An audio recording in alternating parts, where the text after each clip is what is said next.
एक शाम प्राची टीवी पर सीरियल देख रही होती है। तभी उसकी सास वहां आती है। अरे सीरियल में तो ऐसे मग्न है जैसे आज रात का खाना पड़ोसी आकर बनाएंगे। मुझे पता ही नहीं था आपने अपने बेटे की शादी पड़ोस में भी की हुई है। हैं? मतलब? मतलब इस घर में सारा काम बहू ही करती है, आप तो सिर्फ खर्राटे मारती हैं। अच्छा जी, फिलहाल तो तुम आराम फरमा रही हो, चलो जाओ, ये मेरे टीवी देखने का समय है। आहा, इसीलिए मुझे भगाया जा रहा है। सॉरी, अब तो बिल्कुल नहीं जाऊंगी। प्राची की इस बात पर दोनों सास बहू के बीच टीवी रिमोट के पीछे बच्चों जैसे छीना झपटी शुरू हो जाती है, जिसके बीच श्लोक भी काम से घर वापस आ जाता है।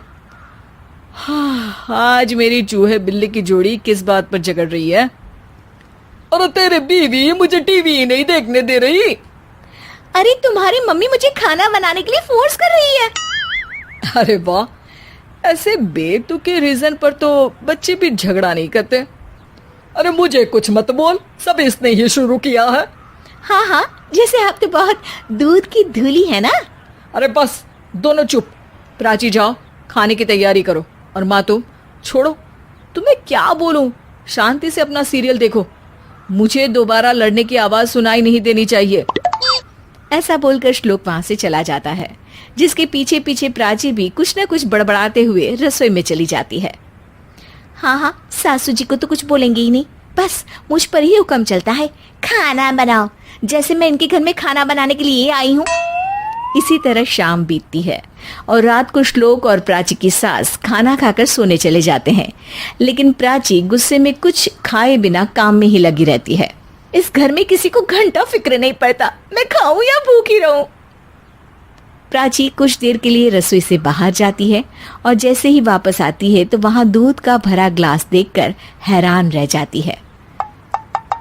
फिक्र पूरी है, बस दिखाना नहीं है।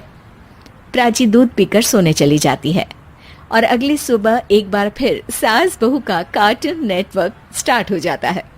ये तुमने ही किया है।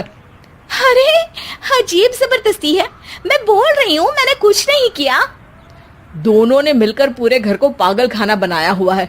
यहाँ कोई नॉर्मल इंसान तो रह ही नहीं सकता, इसीलिए अब पड़ोसी क्या रिश्तेदार भी घर आने से कतराते हैं। और सुन बेटे, तू भी चंगा, तेरी माँ भी चंगी, तेरी बीवी भी चंगी, रिश्तेदार।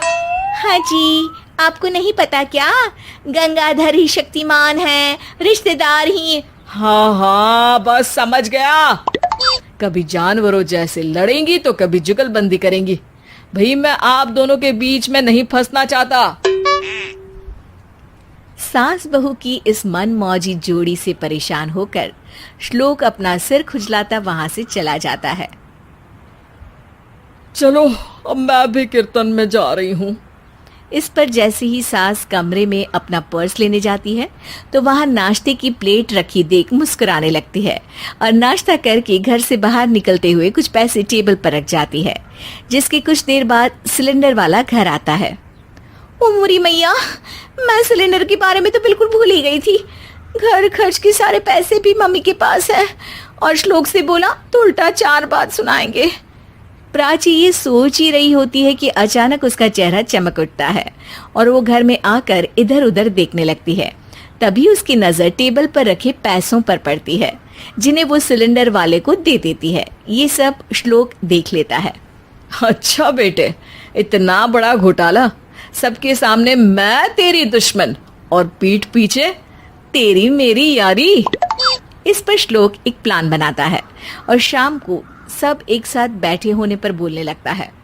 माँ, तुम दोनों की बहुत लड़ाई होती है, इसलिए मैं सोच रहा हूँ कि प्राची को उसके घर छोड़ाऊं, इससे वो भी खुश रहेगी और तुम भी।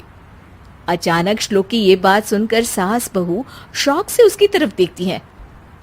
अरे ऐसे कैसे घर छोड़ाओगे, मुझे कहीं नहीं जाना। अरे तुमने बोला नहीं पर मैंने सुन लिया, तुम्हें मम्मी के साथ रहना अच्छा नहीं लगता, मुझे पता है। अरे वो, अरे जब बहू खुद कुछ काम बोले तो वो तुझे सुनता नहीं, और अब जो इसने बोला ही नहीं वो तू समझ गया। जब उसे नहीं जाना तो फिर जबरदस्ती क्यों कर रहा है?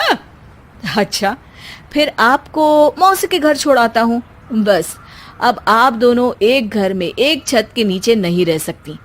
मैं इस टॉम एंड जेरी की जोड़ी को और नहीं झेल सकता। है?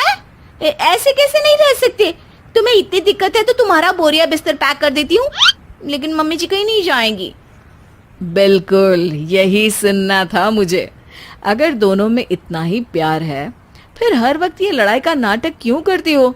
देखा मैंने कैसे माँ किचन में दूध रखती है और तुम उनके लिए कमरे में नाश्ता रखती हो, और कैसे वो पहले ही तुम्हारी दिक्कत समझकर घर में पैसे रखकर बाहर जाती है। अरे भाई, इतना ड्रामा तो डेली सोप में भी नहीं होता जितना तुम दोनों ने इस घर में फैलाया हुआ है।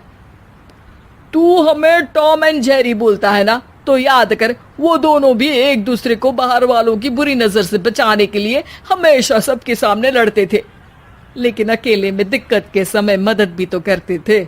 बस हमारा रिश्ता भी कुछ ऐसा ही है। और वैसे भी अगर सास बहू में तू मैं नहीं होती तो दुनिया वालों को कहानियां कैसे मिलेंगी?